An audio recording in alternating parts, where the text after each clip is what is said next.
I'm Larry Farver, and let's queer up the USA view. San Francisco mural highlights sex workers and LGBTQ rights. A new mural in San Francisco painted along the side of the San Francisco LGBTQ Center on Market Street was created by local artist Tanya Wischerath in collaboration with the advocacy group DecrimSexWorkCA California.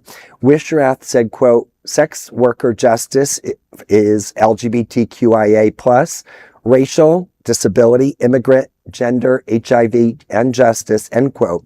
She added that she hopes people affected by discrimination or marginalization take a moment to internally examine their relationship with sex work and how they've been conditioned to look at it. Wischerath said the mural is not meant to glamorize sex work. It's about giving dignity and justice to this group of people. The mural was officially unveiled on May 31st, ahead of International Whores Day on June 2nd, a global day for advocating for sex workers' rights.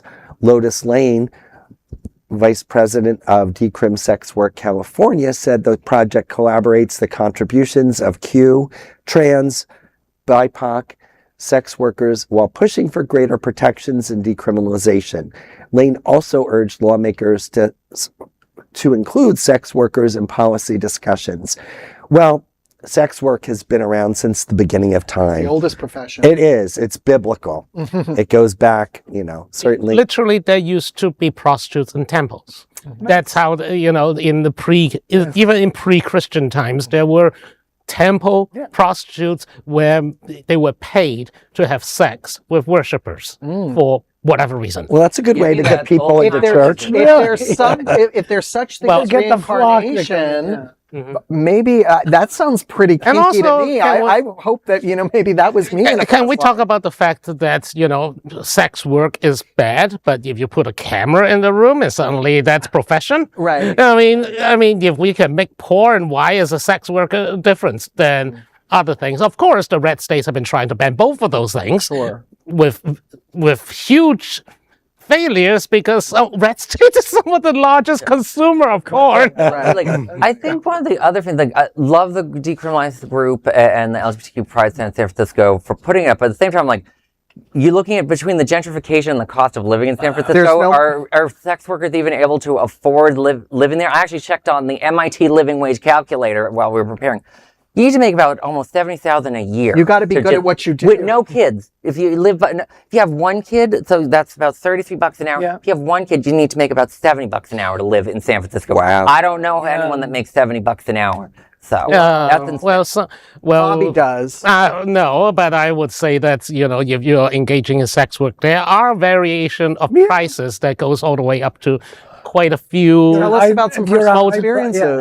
It wasn't me. I was just actually there was I think I saw a TikTok account of someone who claimed to be a famous male prostitute who is now planning a memoir, and there are of course other people who are on Twitter who claim to have slept with successful certain politicians. Did they make a certain lady Buck comes to mind, and Lindsay. Bobby, but we both know that we're call girls high end. They're never the ones that the police go after. The groups like decriminalized sex workers aren't having. They're talking about the ladies on the street, or a lot of trans women when they can't find employment.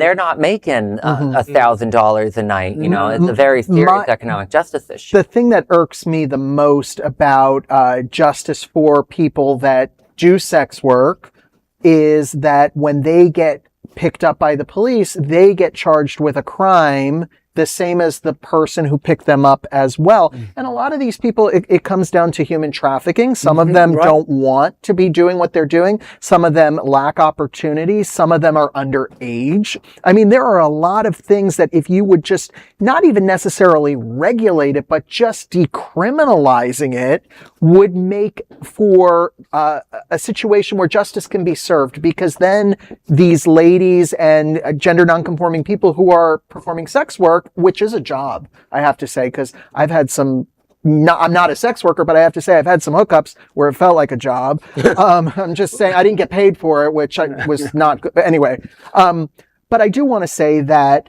if you decriminalize it, you allow people to come forward when they are abused. You allow people to come forward when they are raped, when they are violated, so it kind of puts the onus, where it belongs. There are multiple countries in Europe, for example, where sex workers has unions. Right. And, In they Holland. collectively bargain for their Amsterdam. healthcare rights. Right.